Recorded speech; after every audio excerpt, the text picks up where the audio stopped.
colonies of Great Britain. Opium for all. Britain knocked out China thanks to the British. The world learned that military operations could be conducted not only for territory and resources, but also to gain access to markets. Characteristics of the Chinese market. 2 centuries ago, Chinese goods conquered the European market. Porcelain, silk and decorative dogs were especially valued. And the phrase "made in China" meant quality and prestige. And everything would have been fine if it weren't for one but. The massive import into Britain did not suit local traders at all. After all, they had nothing to offer China in terms of exports. Moreover, the Celestial Empire was almost completely closed to foreign merchants. Only one port, Guangzhou, accepted them. All because of the rulers' attitude. They considered themselves superior to everyone and didn't try to get along with anyone. And correspondence between emperors and foreign rulers read, "Trembling, obey and do not show negligence." The situation with China was like an acute toothache and required urgent medical intervention. Soon another problem arose: India. The land of elephants was flooded with cheap cotton fabrics from America. Therefore, growing cotton there became unprofitable. India was slowly sliding into an economic crisis. Opium for the people in India. Opium poppies had been grown since ancient times. And the narcotics obtained from it were widely used in religious ceremonies. It was precisely in opium that the British saw their magic wand. First, the Chinese internal mission was organized.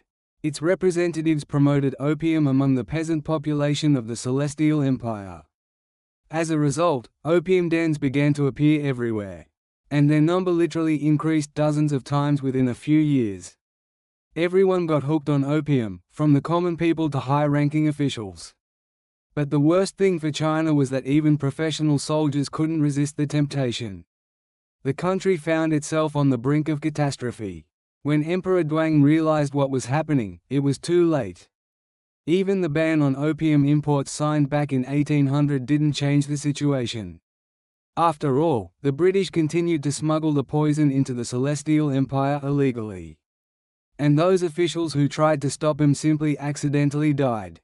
By the 1830s, there were tens of millions of addicts across China, thousands of abandoned villages and towns.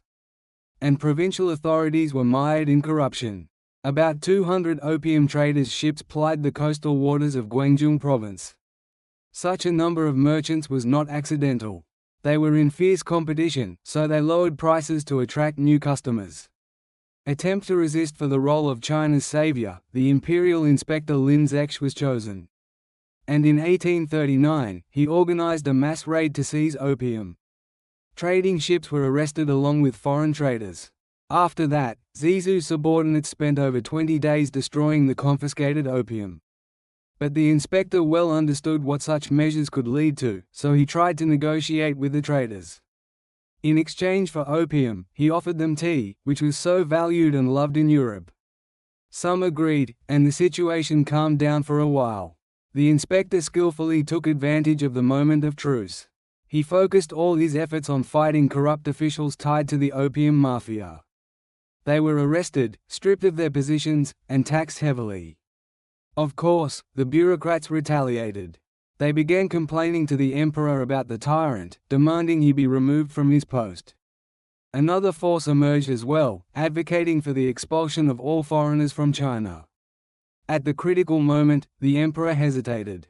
So at first, he tried to please everyone at once. But eventually, he made a manly decision. In late 1839, Duang issued an edict closing China to all foreigners. The traders were simply expelled from the country. For Britain, this was a real gift, as it was hard to come up with a better excuse for declaring war. But it turned out that by that time, the Chinese army had already been completely crushed by the mighty ally of the English, opium. Even the elite Manchu units proved combat ineffective. Guangzhou and Shanghai fell. Beijing was within reach. China capitulated. A humiliating peace in 1842, Britain and China signed the extremely disadvantageous Treaty of Nanking. It granted complete freedom to foreign traders. Specifically for the British, the Chinese opened 5 ports: Guangzhou, Ningbo, Xiamen, Fuzhou, and Shanghai. In addition, they paid 21 million silver yuan, allowed them to live in the country, and Hong Kong came under the jurisdiction of the British Empire. Soon, the French and Americans secured similar privileges. Nevertheless, the British retained the leading role in China as the nation most favoured for trade.